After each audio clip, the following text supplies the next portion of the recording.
অভিষেকের বাড়িতে সিআইডি। এদিন অভিষেকের হরিশ্চন্দ্র রোড বাড়ির শান্তিনিকেতনে যান সিআইডি আধিকারিকরা। বারবার দরজায় কড়া নাড়লেও ভেতর থেকে আসে না কোনো উত্তর। জানা যায় দীর্ঘ সময় পরে বাড়ি থেকে একজন বেরিয়ে এসে আধিকারিকদের জানান বাড়িতে নেই অভিষেক। জানা যায় তিনি কুণাল ঘোষের বাড়িতে গিয়েছেন এবং সেখান থেকে বেলেঘাটায় ভোট পরবর্তী হিংসায় নিহত তৃণমূল কর্মীদের পরিবারের সঙ্গে দেখা করেন তিনি। পরে কালীঘাটের পটুয়াপাড়ায় বাড়িতে ফিরে অভিষেক জানিয়ে দেন তিনি শান্তিনিকেতনে থাকেন না, তার সঙ্গে দেখা করতে হলে সিআইডিকে কালীঘাটের বাড়িতে আসতে হবে। এর কিছুক্ষণের মধ্যেই সেখানে পৌঁছায় সিআইডি আধিকারিকরা। অভিষেকের বিরুদ্ধে অবৈধ নির্মাণ সহ স্বাক্ষর জালিয়াতির অভিযোগ। এদিন সরাসরি অভিষেকের হাতে নোটিশ দেওয়া হয় বলেই জানা গিয়েছে।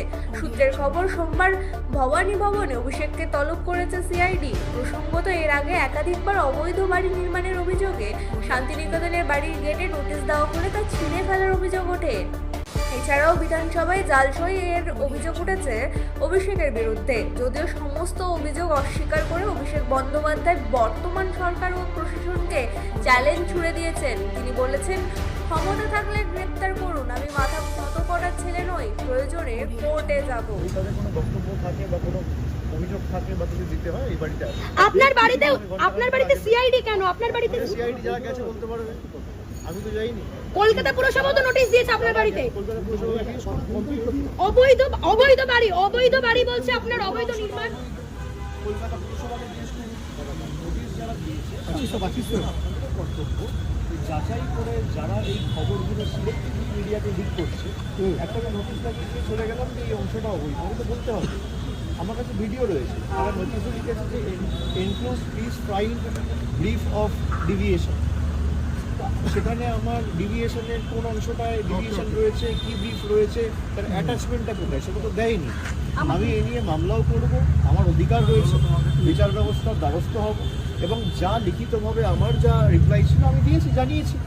বাকি সিআইডি টিম কেন এসছে, কেএমসি কেন এসছে, কি নোটিশ যারা দিয়েছে তারা বলতে পারে। আপনি কি সই জাল সংক্রান্ত মামলা এসেছে, আপনি কি সই জাল করেছেন? অনেকগুলো দাঁড়ান, আপনি প্রশ্ন করলেন রিপাবলিক বাংলার সাংবাদিক যে কেন সিআইডি দিয়েছে, কেন সিআইডি আপনার কাছে এসেছে। এবার আপনি বলছেন সইজাল মামলা এসেছে, নোটিশ আমি পাইনি, আপনি জেনে গেছেন কেন এসেছে।